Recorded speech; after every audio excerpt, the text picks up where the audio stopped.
and welcome once again to the MBL Timeout podcast with your host, Serp. You can follow me along at daddyleagues.com/MBL or 365.maddenbomberleague.com, or give me a follow over at Twitter at podcastmbl. It is Friday, January 24th, and another balmy sub-zero temperature day here in Wisconsin. Blizzard's happening, a couple cars in a ditch on the way to work, so good times. Way to start the weekend. I'm ready. It looks like up today we're going to have the conference round and the Super Bowl for season 43 breakdown. Got a lot of trades that are going on. We're going to start a new segment called Trape or No-Trape, where I discuss some of these larger trades and whether I think they were good for both teams or whether I think one or the other person kind of got the middle finger. As well as, of course, I'm going to be going over the MBL chat just to let you guys know how a little wacky we get, how a little crazy we are, and kind of just a little bit of fun segment at the end. And that should probably wrap up the 20 or so minutes that I like to go here. So jumping right in, let's go to the conference round, season 43. We had the Falcons versus the Panthers and the Texans versus the Patriots. Well, we're going to go with the Falcons versus the Panthers first, and let's see what happened with that. One team was 11-5, the other was 12-4 going into it. Looks like the Falcons just were edged out by the Panthers. Panthers took it 20-17. Looks like we had Hall for the Panthers throwing 13 for 18, 291, and 2 touchdowns, 0 interceptions. With Cam Newton being out, you'd say, well, Hall did a pretty good job of getting the Panthers through that conference round and onto the Super Bowl. Christian McCaffrey, 10 rushes, 39 yards, not doing much there. DJ Moore, 5 receptions, 148 yards, and 2 touchdowns. So both of the touchdowns Hall threw to Moore. So absolutely an asset for the team, and I would expect that from that stat line that Moore did a lot of the work for the squad there.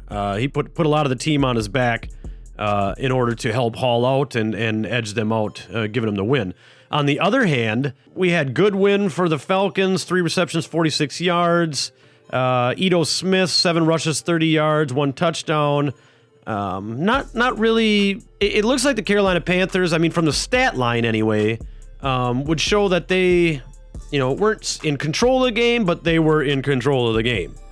Just as far as big plays or big yardage players, at least somebody broke out of the rest of the pack on that squad, whereas the Falcons kind of seemed like they might have been there and everybody was doing their job to try to get the win, but nobody really stood apart. So that is Atlanta Falcons versus Carolina Panthers in the division, or in the conference round, and the Panthers took it. So what does that leave us with? That leaves us with the Texans. Let's see what happened with them. So the Texans and the Patriots. Texans was a 14-2 team. Patriots was a 15-1 team. Let's see what happened there. Okay, so looks like we've got, Texans blown out of the water, 31-7. So now I'm assuming right away, and I did watch it. It was a good game for the Patriots. Deshaun Watson, Houston Texans, 10 for 15, 126 yards, 0 touchdowns, 3 interceptions. Now, if you remember back to the other podcast, Watson had 4 touchdowns, 3 touchdowns. Both games in the right before this game, the 2 games prior to this game were just insane stats for him. 400 yards. So what was it? Well, I mean, the New England Patriots defense is really, really, really good. And their offense is really, really good too. So, it looks like maybe, because I don't see anything for any of the receivers with the Texans. So let's go down the stat line. Deshaun Watson, 10 for 15, 126 yards, 0 touchdowns, 3 interceptions. Garbage. Matlock, 7 rushes, 31 yards, 1 touchdown. Goulston, 4 receptions, 60 yards. They're tight end. So not even a wide receiver really in the stat line. So they must have been just getting extreme pressure and forcing some bad throws, or they were locking down Evans and Hilton, and just nobody could get anywhere. So I would imagine the user had something to play in that as well. But I mean, a little bit of it's speculation, but from the stat line, you can kind of get an idea of that game. So now with the New England Patriots, we got T. Jackson, 14 for 15, 228 yards and 3 touchdowns. So the quarterback was on it that game. Harry, 5 receptions, 190 yards, 2 touchdowns. So, you know, they were on it. Winovich, 3 tackles, 3 sacks. So there's where the pressure was coming from. Them 3 sacks, you know, the 3 interceptions probably could have been a couple more of them sacks, really. You know, or it could have been good secondary play, but in Madden, we know most of the time if there's an interception, it's because of pressure. And then they had Stevens, 8 rushes, 47 yards. So New England Patriots taking the conference 31-7 versus the Houston Texans with a very good game. Very good game for them. So what does that leave then? So let's take it up a notch and head to the Super Bowl. So the Patriots going into the Super Bowl, 15-1 team, Panthers 12-4. Let's check out the stats from the season 43 MBL Super Bowl. What do we got here? We've got New England Patriots taking out the Panthers 24-10. So 2-score game. You know, I guess you could say they kind of took off with it. The Patriots kind of took off with that game. We'll start with the Patriots. 13 for 19, 169 yards, 2 touchdowns, 1 interception. Not a bad stat line. Not a bad stat line. Not the best, and not really in line with what they did in the divisional or the conference round, but still decent. Dorsett had 3 of those receptions, 58 yards, a touchdown. Winovich again 3 sacks. So this guy is causing a lot of havoc to the opposing team, and either, you know, forcing incomplete passes, to getting the sacks, of course, that are on the stat line, or causing interceptions. And then they had Stevens, 5 rushes, 61 yards, and a touchdown. So other side of the ball, Carolina Panthers, K. Hall, 11 for 16. Again, they're still without Newton. K. Hall, 11 for 16, 119 yards, and a touchdown. So not bad for the guy. I mean, I guess you could say, you know, good on him for stepping up and having some decent games, but just couldn't get it done. Christian McCaffrey, 9 rushes, 24 yards, no touchdowns. So he got just, you know, 9 for 24. That's not even 3 yards a rush. So it looks like with just 9 rushes, they gave up on him pretty early, or they just didn't have the ball enough because they couldn't drive it down the field and were punting. Curtis Samuel, 4 receptions, 34 yards, and a touchdown. So really nothing doing for the Panthers. You know, just kind of mediocre stats, kind of staying in the game.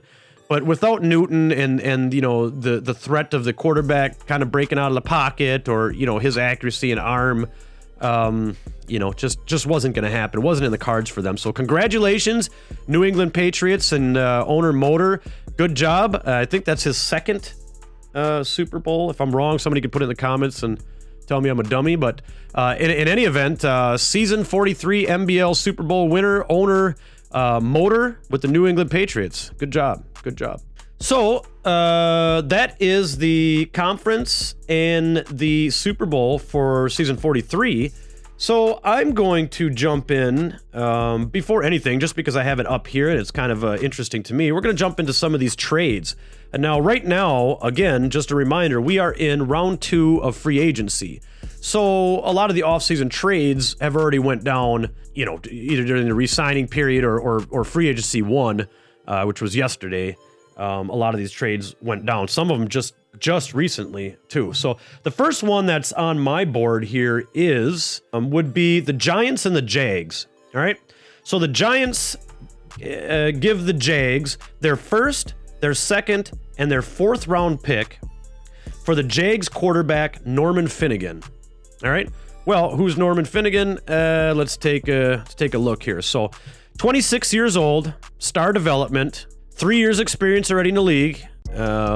He was drafted with the 21st pick. I think Daddy Leagues is off by 1, so it says 22nd in the 1st round, so I'm assuming that means it was really the 21st pick in the 1st round. In any event, he was the 21st or the 22nd pick in the 1st round of that draft 3 years ago. So, okay, he's 26 years old already. All right, you're giving up a 1st, a 2nd, and a 4th, and I don't have the Giants' actual number of the pick in the round, but I would imagine they're somewhere toward middle round pick in the 1st, 2nd, and 4th round. So now, let's look at Finnegan's stats. So he's 6'5", nice. I mean, you got a good tall quarterback. That's nice for, you know, throwing over the top of some linemen or, you know, the linebackers, et cetera, whatever. Just it might not be that big of a deal, but taller helps. So not that big of a thing, but there we go with that. 26-year-old, I don't like that.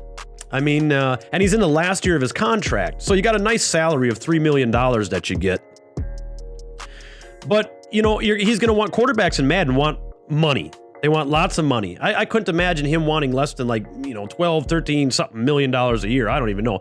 So you're foregoing drafting a quarterback in the first round of maybe next season. I mean, there's only 3 of them in the draft that I am aware of for this upcoming season 44. So you wouldn't get one if you had a middle of the round, first round pick anyway.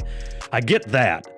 But, I mean, do you go with somebody trashy for a year and say, oh, screw it, let's see what we can do? And give up your first, second, and fourth, which you could have really got maybe some better pieces of the team for? I don't think it's really worth it, and here's why. Now, Finnegan, again, gonna have to pay him. This is the last year of this guy's rookie contract, so you're gonna have to pay the man. He's 26 years old already. He's star dev. He does got a really good throw power. I mean, 94 throw power, 94 mid accuracy, 87 deep accuracy, 84 short accuracy, throw under pressure's 85. But here's the kicker to me. Speed, 59. Acceleration, 60. I mean, what's the guy's agility? I would imagine it's not very high either. So very unathletic. Good pocket passer. Very unathletic. So I guess it kind of depends on your play style too. I mean, the athleticism, I don't really scramble out of the pocket or anything either, but I'm not all that good. So, you know, whatever. But I know a lot of people play more in the pocket and they're not really the scrambler. They don't need the quarterback options, etc. They don't really use them. They don't play them. So on that aspect, I say he's a good, solid quarterback, but just definitely to me at 26 years old, unathletic, you're going to have to pay the guy the first year you got him. And you're giving up a first, a second, and a fourth. I mean, you probably could have traded up in the draft with those picks and got one of the good quarterbacks and got a 4-year rookie deal, maybe another even better quarterback, superstar dev, who knows? I mean, it's a gamble. Or you could have just traded back. Got somebody's, traded for an early first round pick next year or something like that and got a really good quarterback for 4 years of no pay. Because I think we only got about 4 seasons left in MBL anyway. I mean, maybe 4 or 5 or, something like that until the new Madden comes out. So, I don't know. I think that the Jaguars fed it to the Giants. They fed it to them real good. But, I mean, all the best of luck for the Giants. I hope he works out for them, and I hope the Jags get some good pieces with their picks. But I'm definitely going to say the Giants took it in the bum. All right, so that is the Giants and the Jags trade. Finnegan from the Jags to the Giants for their first, second, and fourth round. And the Giants have already had 3 starting quarterbacks this cycle. That's just kind of a little tidbit, too. And again, if I'm wrong, let me know in the comments. Let me know I'm a dum-dum. So that's the first trade that I had on my list. Now, the second one that I have, this is just a small one. There's really not much to get into this one. This is kind of a secondary trade, I would call it, because there's really no first-round picks or no superstar players involved. And that would be the Raiders and the Colts. The Raiders are giving up Julio Jones, which I guess you could call him a superstar in the past. Well, the guy's 34 years old at this point in our league right now. So, 34 years old, and he goes to the Colts. Colts give up their second round pick. So, I don't think that's a bad trade for either person, really. I mean, Julio Jones is going to give the Colts definitely, still at this point, a really good red zone threat. I mean, this guy, what does Julio Jones still got? He's still got 90 speed, 89 excel, 96 short route running. So if we're talking about red zone, I mean, we don't really care medium or deep that much, but catching traffic, 94, catch 90, jump 96, and he's 6'3", release 90. So, I mean, this is the guy that's going to be catching high point passes in the back of the end zone. This is who you're going to have to watch out for. Once you get into the red zone. And he's still got the double me, he's got the in-out elite, and he's got the post flag elite, which is, we don't really care about the post flag elite is actually pretty good. That's post and corner routes. So, I mean, he's probably going to retire next year or the year after. And I mean, at $10.87 million right now for the 1 year that he's got left, if they re-sign him, okay, it's probably going to be for another 1 year deal for probably about the same amount of money.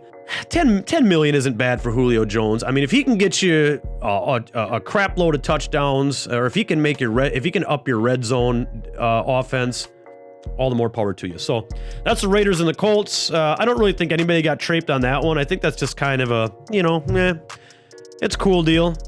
So Raiders give Julio Jones, Colts give up their second. That is the second of the Trape or No-Trape rounds that I got going on. So what do we have next? Well, now we have the Cowboys giving up defensive end DeMarcus Lawrence, a monster.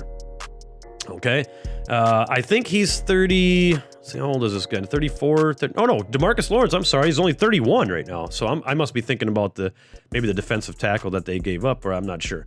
In any event, DeMarcus Lawrence, 31 years old. So right away, I mean, the guy's an X Factor, 93 overall still at this point at 31 years old. He's got unstoppable force. He's got edge threat. He's got under pressure.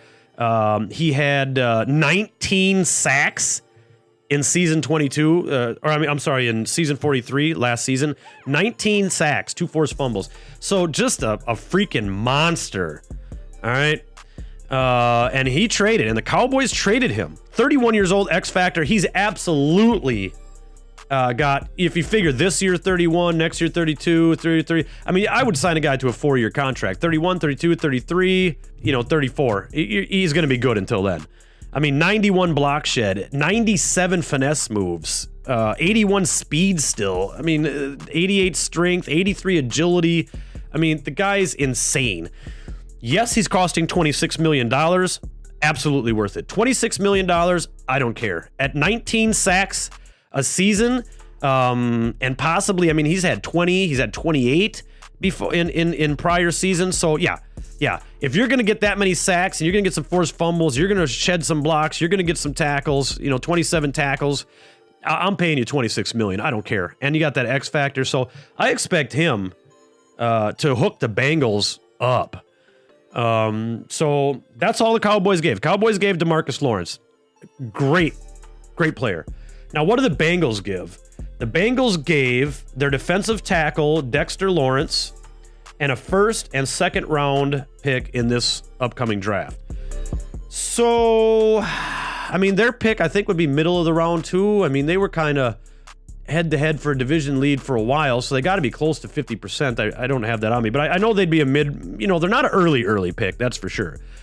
But they got their first and a second round this year, and they give defensive tackle Dexter Lawrence. So let's check out this guy. So 25 years old, just re-signed to a 6-year contract last year, so his rookie contract was up. They must have got him when he was 21, 22, 21-ish, I would say.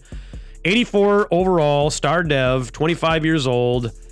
Nice contract. For being 84 years old, for being an 84 overall and 25 years old, the guy's got $5.33 million salary right now.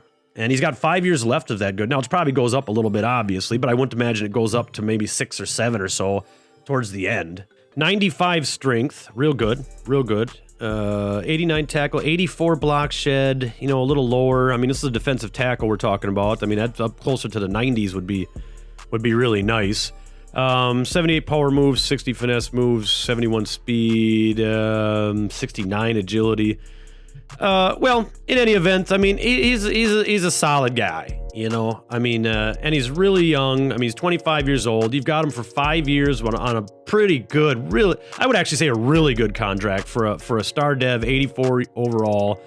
I mean, yeah, he's going to be good. He's going to be good. And they got their first and second round pick. So, I mean, they're going to get, I don't know if they go defensive end or what they're doing there. I mean, to replace Lawrence, but, the first and their second, I mean, Cowboys are going to have some nice draft picks. They're going to be able to get a lot younger at a lot of those positions. So, and on top of that, they shore up $26 million of cap space. So, I mean, $26 million of cap space, you can really throw a couple decent pieces in other places that might be needed. So, I don't know.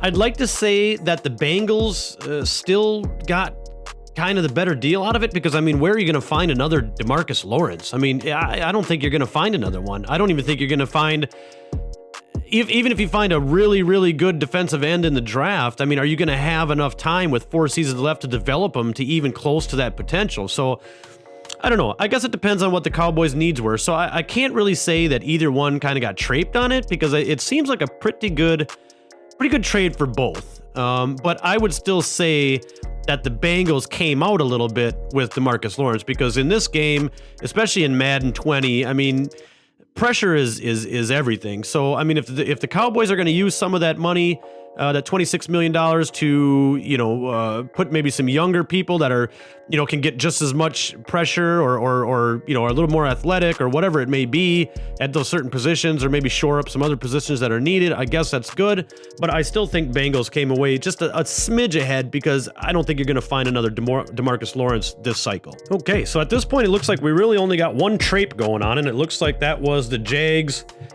feeding it to the Giants. So next one, I think I got time for 2 more, and I think that's really all I got. So good, we're trucking right along.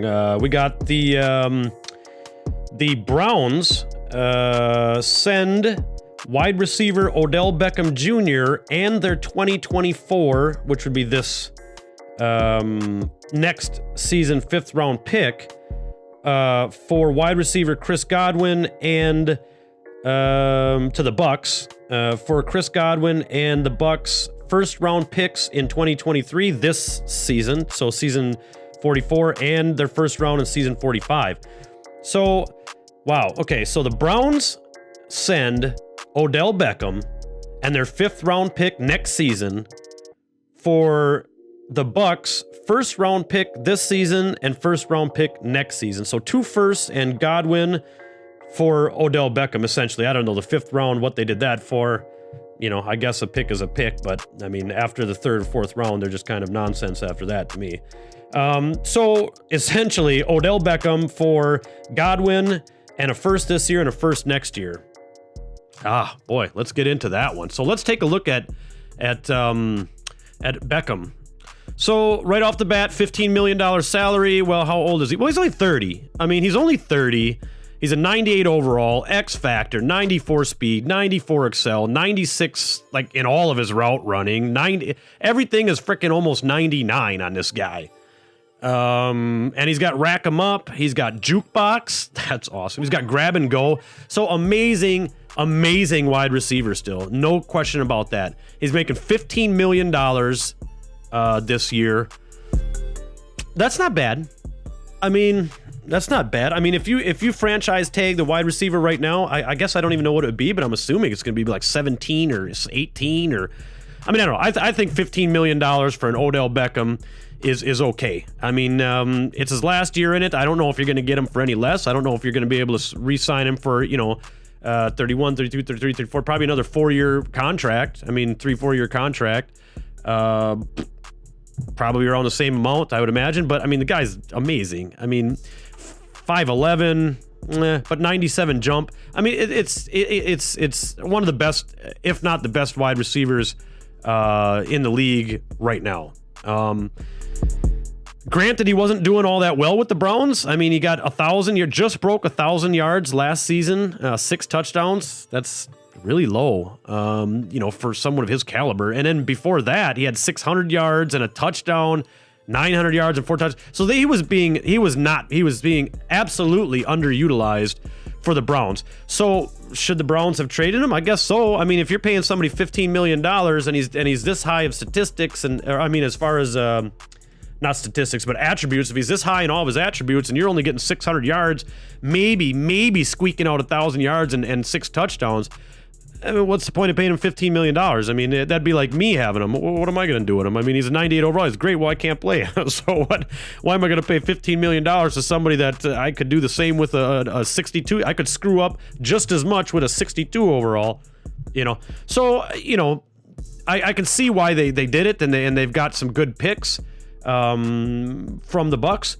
But he's an amazing wide receiver. Especially in the right hands. This guy could just murder you.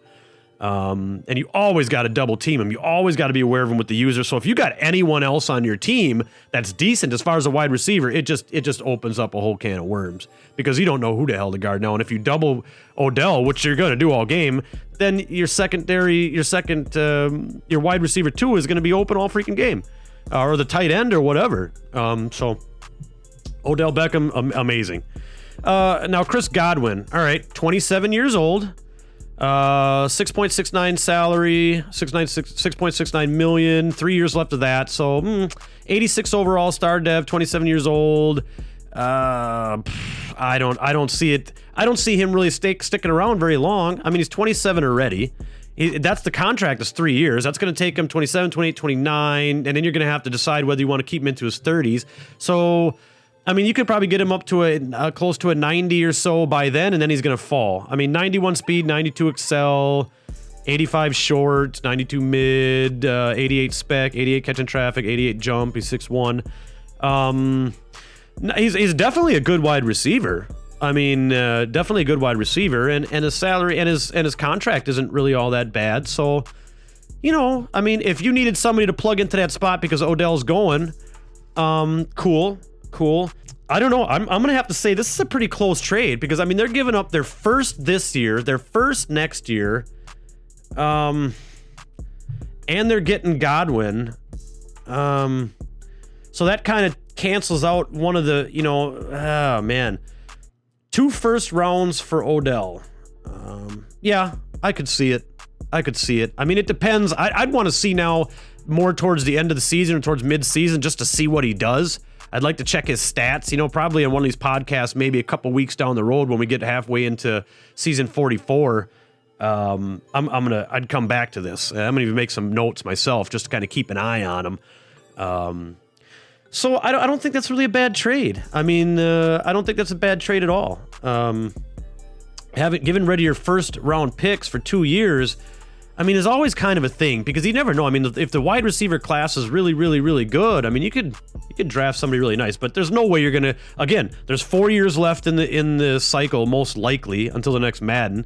So for 4C, are you gonna get another wide receiver and be able to raise him up to the caliber that Odell is right now? No way, no possible way. So the same, I guess, reasoning that I would have used for Demarcus Lawrence trade earlier, I would use for this one too, saying there's no way you're going to take anyone, even a great, you know, superstar dev wide receiver. I guess maybe you could get him that close, but I mean, still, I mean, it's, you know, you got the chances are minuscule to get someone up to Odell's level at this point from zero, you know, from scratch or from rookie. So I think it's kind of a decent trade. I think it's good. It was good for the Browns because they were underutilizing him, and he was taking up $15 million, getting 600 yards and a touchdown. I mean, what's the point of that? So they did a good thing, and they got some really good picks, and they got a nice receiver in Godwin to kind of make up for it. At least you can plug somebody in there, and they got 2 really good picks. So each team, I mean, now we're assuming that the Bucs are going to be able to use Odell to his full potential. We're assuming that, but if they do, it's a fine trade. I mean, that's a cool trade. I like that trade. It's interesting, and I think it was good for both parties involved. So that was the Browns and Bucs trade for Odell. So let's head into the last trade that we have, since we are at almost half hour already here. Texans and the Saints. All right. So the Texans give up wide receiver Mike Evans, outside linebacker Phil Duggan, and their second round pick, which is number 62, actually. And the Saints give free safety Marcus Williams and their first, which is number 11. So let's see here. So what do we got as far as Phil Duggan? Nobody might even know who this guy is. So let's get in here. He was drafted with the 5th round pick in the 2nd round. Star dev, 25 years old. Last year of his rookie contract, $1 million. So, I mean, you know, that's good. 79 overall. So what does this guy got? Let's see. Outside linebacker. 77 speed, trash. 79 excel, trash. 91 tackle, okay, 78 block shed. I mean, you can help in the run game a little bit if you're going to keep him on that left side as an LOLB, I guess. Power moves, 89. Okay, all right. So, you know, he had 10 tackles last season, 13 the season before, with 6 sacks, though, in would have been season 42. Nothing last year and 10 tackles, so not really sure what went on there, but he's just kind of a meh, you know. I mean, star dev, 25 years old at 79. I mean, he's definitely workable. He's some clay you could mess around with, you know, and try to form into something that looks like a pot. You know what I'm saying? So, all right. I mean, I'll take him if I needed him. Which I actually do need an outside linebacker, so I wouldn't have minded having him. I mean, just to put somebody there. But in any event, so that's Phil Duggan. So that was one of the pieces that the Texans gave up. And then they gave up wide receiver Mike Evans. Mike Evans, 30 years old. Last year of his contract, of course. X Factor, 92 overall. He's got double me, awesome. Streak specialist, awesome. Curl specialist, awesome. So really good abilities and X Factor. 90 speed, 92 excel, 85 short, 90 mid, 90 deep, 91 catch, 97 catch in traffic, 96 spec, 96 jumping, and 6'5". So the guy is a red zone monster. All right, he's a red zone monster. So anybody that gets him, their red zone offense is automatically going to go up 110%. $14.5 million is what he's making right now. He's probably going to want, I mean, they're going to have to re-sign him this year. I mean, he's probably going to want the same. He's probably going to want some Odell money. I mean, 14, 15, 16 a year, I could see. If they get a better contract, maybe by stringing it out longer, something like that, at least the first couple of years won't be as hard of a hit, whatever. But he's 30, so, you know, he's got 30, 31, 32, 33, you know, good 3-4 years left.